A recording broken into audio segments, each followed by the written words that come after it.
В начале июня в Нарве и Таллине возобновляют деятельность бесплатные клубы эстонского языка и культуры языковой школы «Атлас.нет». Чтобы стать членом клуба, нужно уже владеть языком в рамках B2 или C1 и иметь подтверждающий это документ. Регистрация открыта уже сейчас, а мы приветствуем в студии преподавателя клуба Карин Карк. Доброе утро. Доброе утро. Доброе утро, Карин. Ну, вопрос такой возникает. Обычно в таких клубах участвуют или учатся люди, которые все-таки знают эстонский язык на начальном уровне. Почему в ваших клубах требуется довольно высокий уровень? B2 – это достаточно хорошее владение. Есть keelekohvik и есть keeleklubbi. Keelekohvik могут участвовать все с 0 до C1. А клубы для тех, которые именно владеют языком, они практикуют язык, чтобы не забыть, потому что язык очень быстро забывается. Это просто практика, это общение, это посещение разных мероприятий, делать что-то вместе, чтобы сохранить этот язык, который уже есть. Но при этом вы требуете какое-то сертифицированное доказательство того, что человек владеет определенной категорией B2 или C1. То есть нужно именно справочку принести. Именно справочку нужно привести. И это не наше требование, это требование проекта. А кто участвует в таких клубах? Например, если там только русские люди, которые выучили эстонский язык, не получится ли так, что они будут практиковать свой эстонский с какими-то ошибками и акцентом? Или все-таки там есть именно и носители эстонского языка, у которых можно поучиться? У нас 2 преподавателя. 16 человек в клубе, 2 преподавателя. Что касается ошибок, тогда я думаю, что когда люди говорят, какие-то ошибки же можно простить, чтобы их не сбить. Но если когда такая типичная ошибка, тогда, конечно, потом в мягком тоне мы просто обращаем на это внимание. Помимо необходимой справки о знании эстонского языка на категорию B2 или C1, есть еще одно обязательное условие. Участником клуба может стать только тот, кто еще ни разу в подобных клубах не состоял. Да, это так. Тоже условие проекта. То есть получается, что только единожды можно в нем поучаствовать? Да, к сожалению, да. Потому что есть очень много людей, которые уже закончили ходить в клуб. Ну, клуб закончится полгода, и они хотят еще прийти. И такой возможности, к сожалению, нет. Ну, а, скажем, что происходит в этом клубе? Вы сказали, есть 2 преподавателя, то есть есть некая учебная программа. То есть люди должны что-то изучать. Что конкретно, какова программа? Мы встречаемся 24 раза. Каждый раз новая тема. Естественно, это не так, что как учебник взяли, упражнения сделали. Нет. Это так, что за все-таки общение, каждый выражает свое мнение, работа в группах, что-то делают вместе, экскурсии и так далее. Но эстонский язык и культура. И язык и культура бывают разные. Есть вот, что называется, неприходящая классика, а есть молодежный сленг. Например, посещаете вы какие-нибудь такие мероприятия вроде стендап-шоу для того, чтобы познакомиться и с этой частью культуры и языка, соответственно? Но у нас есть прямо одна встреча, где мы говорим о сленге. Хотя я тоже не очень компетентна в этой области, потому что мой возраст не тот. То есть, может быть, многие русские, кто помоложе, они знают сленг, эстонский сленг лучше, чем представители старшего поколения с родным эстонским языком. Да, и это мы тоже делаем. И ходим, конечно, у нас посещение театра.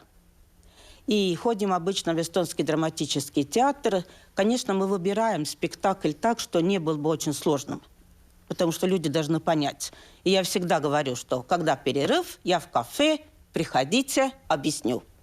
Нет, и это, конечно, очень многие, почти все впервые вообще-то посещают эстонскоязычный театр. Это удивляет меня. А в НО-99 вы водили людей? Там... Нет. Нет. Не было такого? Не Потому было. что раньше там ставили довольно авангардные Я постановки. знаю, да, да. Ну, а если говорить о посещении самих клубов, насколько обязательно это нужно делать? Можно ли пропустить, например, урок? Ну, в жизни же все бывает. Конечно, можно. Можно пропустить, если есть причина. И мы даже давали такую возможность, если человек не может в это время прийти, тогда может прийти в другой клуб, потому что программа, если один и тот же преподаватель, ну, почти одинаковая, тогда приходит другой день. Нет, можно пропускать, если это, конечно, необходимо. Уважительная причина должна быть. Точно. Ну, мы знаем, что на эти встречи приходят иногда и известные гости. Вот, в частности, на этой фотографии мы можем видеть одного из зубров эстонской политики Сима Калласа. Кто еще бывал у вас в гостях? Евгений Осиновский, Виктория Ладынская, Томас Вельмет, который профессор консерватории. Да, он бывал у нас тоже в студии, кстати Да. говоря. Рассказывал про редкие музыкальные инструменты, в частности. Ага, Да. Реймо Сильтве, если уже смотреть про телевидение, Да, очень и интересно. наш коллега из телевизиона, Да, ведущий утренней передачи на да, ТВ. ваша коллега.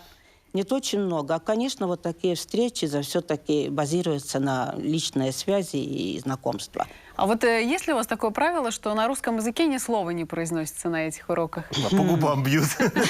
Что будем бить сразу? Не бить не не будем. бить, но вот такое условие, что общаемся Ну, в только на общем-то, эстонском. конечно, было бы хорошо, если все по-эстонски. И, конечно, очень трудно, у нас перерыв 15 минут.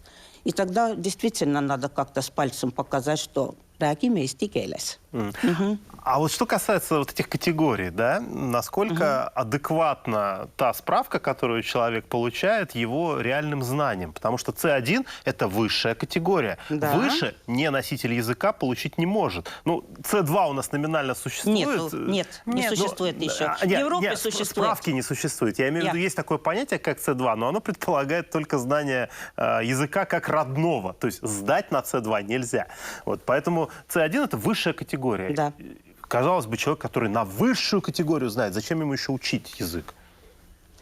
Он может же забыть этот язык, чтобы практиковаться. А то есть у этих справок нет срока давности, когда она получена? Нет. И еще вот такой вопрос тоже всегда возникает, что делать с такими категориями, как кесктасе, кырктасе, они действуют.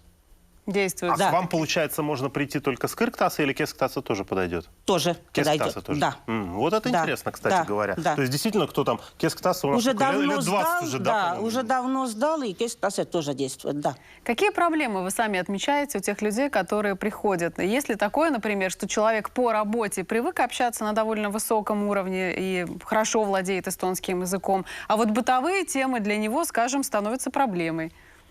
Вот такого не бывает, что у него очень хороший рабочий язык, и бытового нету. Нет, такого нет. Они говорят хорошо. Одна проблема есть, приходят люди, и они просто боятся. Я не буду говорить. Тогда мы просто оставляем спокойно, и через 2-3 раза сам заговорит и хочет говорить. Ну, 6 первых клубов должны были начать встречи в Таллине и Нарве в середине марта. Из-за карантина все перенесли на начало июня. Всего до конца 2022 года планируется открыть 20 таких клубов. Я ничего не перепутал. Нет, Верно. 10 в Таллине, 10 в Нарве. Все правильно. Ну и надо зайти на сайт, где можно пройти регистрацию в эти клубы. Вот мы сейчас видим как раз на экране. И, соответственно, заполнив анкету, попасть на занятия. Если человек отвечает всем необходимым требованиям, он непременно туда попадет? Или если желающих будет слишком много, вы еще какой-то отбор проводите? Нет, отбора нет. Кто впереди, тот попадает. говорят. У нас в гостях была преподаватель клуба эстонского языка и культуры языковой школы «Атлас.нет» Карин Карк. Спасибо вам. Спасибо.